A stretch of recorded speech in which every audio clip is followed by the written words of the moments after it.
US na coronavirus vaccine Meeoibada Changyeng Houkhre.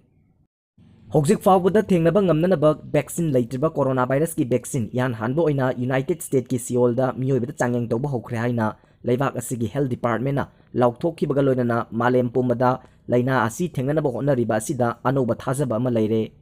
Adubu masi Meeoibada sizinabada akaiba amata leitre haibagi Changyeng mathang tawbada atopa tha 19 amaga changkhigani. RNA 1273 कौबा vaccine असी US National Institute of Health NIH ना Cambridge base तौबा biotechnology company मेडेरनागा खुसमनरगा पुथोकपनी open लेवल trial असी मसा मऊ फरीबा चही 19 यांखै मंगा फाउबगी मनुंगदा लैबा वॉलंटरी नेमफुगा मंगादा चौरांगना चयोल तरुक मुक चांगेंग तौबनी अहानबा सरुक यारिबा मियोय अदुदा वैक्सीन असी ngasi कापकी हाइना NIH ना फोंदोकली वैक्सीन असी पुथोकपा मदी मथौ ताबा चांगेंग पुमनमकी असंगबा सेनफम ओस्लोदा बेस तौबा coalition for epidemic preparedness innovation न पुथोकपनी हाइरे हौजिकमकी ओइनदी कोविड-19 हाइना खंगनबा कोरोना लाइनागी एप्रूव तौरबा वैक्सीन लैत्रि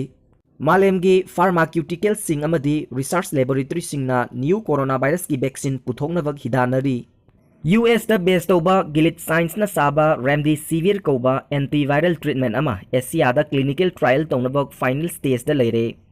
चाइना नसु लाइना असी माइ पाकना थेंगनबा ngamgani हाइना फोंदोकपा लेरे अतोपा इनोवियो कौबा DNA बेस्ड वैक्सीन साबा US फार्मा अमनसु मथंग थादा क्लिनिकल ट्रायल तौबा होरगनी हाइना लाउथोखरे वर्ल्ड हेल्थ ऑर्गेनाइजेशन की मतुंग इन्ना कोविड-19 की चादा मरीफुदी असोनबनी सादा तरागा मरीना साथीबा अदुगा सादा मंगादी यामना साथीबनी असोनबा सिंग असिदी चयोल अमा नत्रगा अनीदा फगतपा ngami साथीबा कांगलुप असिना चयोल तरुक नत्रगा हेना चंगी हौजिक फाउबगी रिपोर्ट लाइना असिना नारबा सिंगी मरक्ता सीबगी सांग असि सादा अमा खक्तनी